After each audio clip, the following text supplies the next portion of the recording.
Change in chromosome during ageing. Chromosome में उम्र बढ़ने के साथ साथ जैसे हमारी उम्र बढ़ती रहती है तो उसमें कुछ चेंजेस आता है क्रोमोसोम में, जितने भी हमारे गुणसूत्र होते हैं क्रोमोसोम होते हैं उनमें। तो वो चेंजेस क्या है, ठीक है, तो यहाँ पर वो बताना। एक तो कहा गया है कि लेंथ इंक्रीज होती है, या फिर न्यूक्लियोटाइड में चेंजेस आता है, या फिर उसकी टीलोमियर की लेंथ शॉर्ट हो जाती है, या फिर डीएनए सीक्वेंस में कोई चेंज आता है कि नहीं। तो सेकंड और फोर्थ ऑप्शन तो एक ही बात है कि न्यूक्लियोटाइड में कोई चेंज आ जाए या फिर डीएनए सीक्वेंस में चेंज आ जाए, तो लगभग ये एक ही बात है। तो ऐसा तो है नहीं, तो हम इसको एक बार समझ लेते हैं कि ऐसा क्यों होता है। देखो, एजिंग के साथ जैसे जैसे एजिंग होती है उसके साथ में चेंजेस होता है क्रोमोसोम में। और वो कौन से क्रोमोसोम में होता है? Only and only linear chromosome में होता है, कभी भी सर्कुलर के अंदर नहीं होता। सर्कुलर जैसे कि प्लाज्मिड है या फिर बैक्टीरियल जो डीएनए होते हैं उनके अंदर कोई चेंज नहीं होता है, ठीक है। तो इसलिए ये प्रॉब्लम किनको आती है? इनके अंदर जिनके अंदर लीनियर क्रोमोसोम हो, यानी कि जैसे हमारे अंदर है, यूकैरियोटिक जो ऑर्गेनिज्म होते हैं उनके अंदर ये प्रॉब्लम आती है। और इनका डीएनए धीरे धीरे शॉर्ट होता रहता है, और एक टाइम बाद में हेफलिक लिमिट जब आ जाती है तो उसके बाद सेल्स अपने आप मर जाती है, यानी एक एजिंग होती है। हमारी एज अगर ये कमी नहीं आता तो कभी बूढ़ापा ही नहीं आता, तो उसका एक सबसे बड़ा रीज़न भी यही है, ठीक है। तो ये अब इसमें क्या होता है कि देखो, जैसे मान लीजिए ये डीएनए है, ठीक है।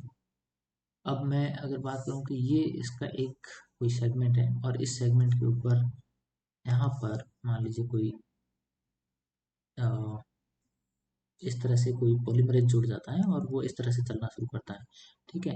तो वो ऐसे चलता जाएगा और यहाँ तक जाकर के कंप्लीट करेगा इसको। इसी तरह से मान लीजिए इधर से भी कोई आ रहा है, तो वो पॉलीमरेज यहाँ पर चल रहा है, और वो चलते चलते इसका डीएनए का दूसरा स्ट्रैंड बनाता रहेगा इसके ऊपर, ठीक है, और बनाते हुए यहाँ तक पहुँचता है।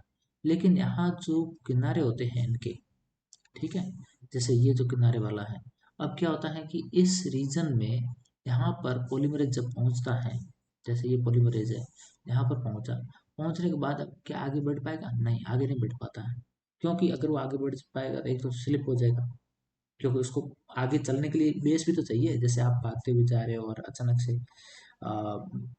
आपको लगता है एकदम से जमीन आगे खत्म हो गई है, गड्ढा आ गया है, आप एकदम से ऊंचाई पर हो, तो आप पहले रुक जाओगे। तो ये थोड़ा सा इनका एक स्पेस आ जाता है जहाँ पर ये रुक जाते हैं, ठीक है, पॉलीमरेज आगे नहीं बढ़ता है।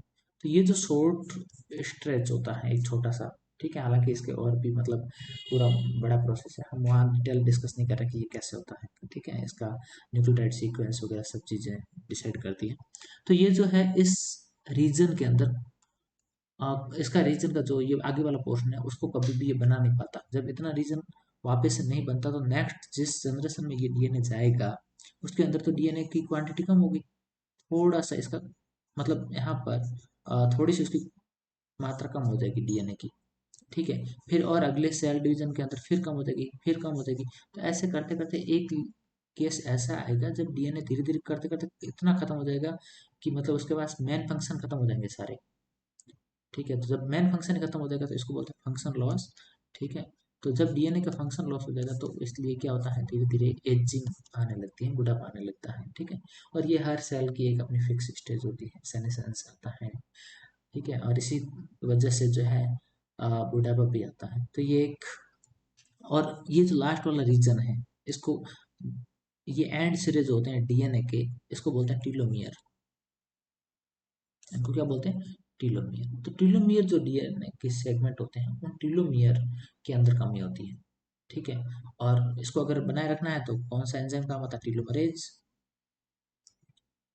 तो हम टीलोमरेज को फिर क्यों नहीं एक्टिवेट कर लेते? नहीं, क्योंकि अगर उसको एक्टिवेट कर दें तो कैंसर हो जाएगा, तो इसलिए हम नहीं कर सकते, ठीक है। तो वो और भी कंट्रोल खत्म हो जाएगा, तो वो और भी खराब चीज़ है। तो इससे अच्छा जैसा चल रहा है, ठीक है। तो ये टीलोमियर के अंदर शॉर्टनिंग होती है, तो इसका आंसर क्या हो जाएगा? डीएनए बढ़ नहीं रहा है, डीएनए तो घट रहा है, ठीक है। कोई चेंजेस आ रहा है? नहीं चेंजेस, मतलब सीक्वेंस में कोई चेंजेस आ रहा है? सीक्वेंस में कोई चेंजेस नहीं है, डीएनए इंटैक्ट बना रहता है। बट उसके अंदर क्या होता है, टीलोमियर वाली लेंथ जो है शॉर्ट हो जाती है, इंक्रीज तो होती नहीं है। उसका आंसर क्या हो जाएगा? थर्ड।